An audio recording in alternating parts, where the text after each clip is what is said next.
tell us that in, for example, Mudhaa'af, in Mahmuz, in Mu'tal, there will be some changes. There will be some changes. But the basics are the same. So you would have the same type of pronouns. You would have 14 sighas. If you have understood the 14 sighas, if you have understood the 14 pronouns, and the basic of how we make these, how we get these verbs, how is it derived. If you have, understood these things, you already know a lot. And in these chapters, you're not going to change, like the way that the verbs are conjugated are not totally different. They are the same thing, and there are only a few changes in their conjugation. So make sure before you start this chapter 2, you have fully understood chapter 1 and how you conjugate those 6 type of verbs. Madi, Mudhari, Amr for Ma'lum and Majhul. For the sake of classification, we will always refer to the Mudhaa'af and Mahmuz as non-sound verbs or غير الصالح. This should not, however, be confused with a weak verb, as the weak verb al-mu'tal contains one of the weak letters as an original letter. Okay, so let's go to section 1, al-Mudhaa'af, or the double consonant verb Mudhaa'af. The double consonant verb or al-Mudhaa'af verb is that kalima whose second and third original letters are the same. Like madada, hajaja. You see? That's the only difference. Madada. We have 3 original letters. Nothing changed. The only thing that we have here that we got to take into consideration is that the second original letter and third original letter are the same, right? Just repeat it. So, what should we do? As mentioned previously, the Mudhaa'af verb may display contraction or idgham. So, idgham may happen for Mudhaa'af. Idgham means what? Contraction. Idgham in some of the sigha is obligatory, in some sigha is permissible, and in others is not permitted or allowed or mana. Okay, let's talk about قواعد الإدغام في المضاعف. The past tense, in the first 5 sigha of the past tense, idgham or contraction is obligatory because the third original letter is voweled, while it is permissible to make the second letter sakin. Okay? Now, the first 5, as I said, we're not gonna. This is not gonna be a total change, or the method of conjugating these verbs is not gonna be totally different. It's the same method, everything is same. So we have madada, madada, madadu for past tense, active voice verb, madi al-ma'lum. Madada, madada, madadu, madadat, madadata, madadna, madatta, madatuma, madattum. Okay, so everything is same. Now, when you look at it, you see that the second letter that's the same, or basically in this case the third original letter, is voweled, right? It is voweled. So in that case, we do idgham. How do we do idgham? We take off.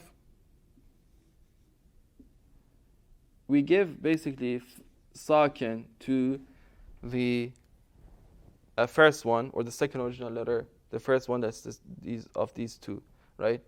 And then what we do is that we put them together. We do idgham, right? This is idgham. We give shad. We just write one of them. We write shadda, and over shadda, fatha. So madada changed to what? Madda. Madda. That's the first one. The second one was madada, right? Madada. You do the same thing. Madada. Right? You do the same thing and would be madda. Right? Madda. So madda. Madda. Maddu. Madadu would change to maddu. Madadu would change to what? Maddu. Right? How did we get maddu? we say that we just drop one of them, bring one, and put shadda on the one that you wrote, right? So that's for number 1, 2, 3, and 4. So it would be maddat, and number 5 maddatha. But for the other ones from sigha number 6 to number 14, we don't do that. In the remaining sigha, the idgham is prohibited because the third original letter is sakin, as is the rule in these sighas. So you have the chart on page 63. If you look at the chart, you can see that.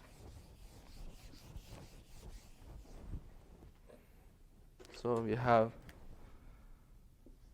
madda, madda, maddu, right? Then maddat, maddata, right? So these first five sighas, you would do the idgham or contraction. Now for the sixth one, we don't do that. Why? Let me tell you why. Because madadna. The sixth sigha is what? Fa'alna, on the pattern of fa'ala, which would be madadna. Now if you look at it, you see that the second or the third original letter, or the second letter that's the same, that's repeated, is sakin. It's sakin. And in that case, we cannot do idgham. This is the general ruling that we need to learn.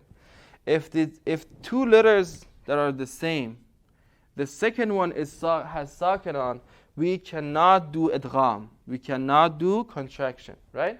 So because of this, from number 6 and on, there is no contraction. For number 1 to 5, there is. Why? Because the second letter that was repeated, or basically the third original letter, was voweled, right? Madada. See? That. Madada. Madadu. It has dhamma. Madadat. You see? The second dal has vowel of fatha. But from number 6 and on, there is no vowel. So you see, madadna, that's for the third person, right? For the second person would be madad ta, madad toma, right? And madad tom, and so forth. Madad te, madad toma, madad tonna, madad to, madad no, right? So for number 6 and to number 14, we do not do idgham or contraction, and it stays the same. It stays same as it is, and it does not change. That's in regard to madi, right? So only number 1 to 5 changes, and we do idgham for that. The present tense. How about the present tense? Idgham is obligatory in all sigha of the present tense except 2: the feminine plural, sigha number 6 and number 12. In both sigha, the third original letter is sakin as a rule. As such, idgham is not allowed. So yamdadna and tamdadna would stay the same. Note that in these two sigha, the verb reverts back to its original pattern, yaf'alna and taf'al. Allahumma salli ala Muhammad wa ali Muhammad wa ajil farajahum.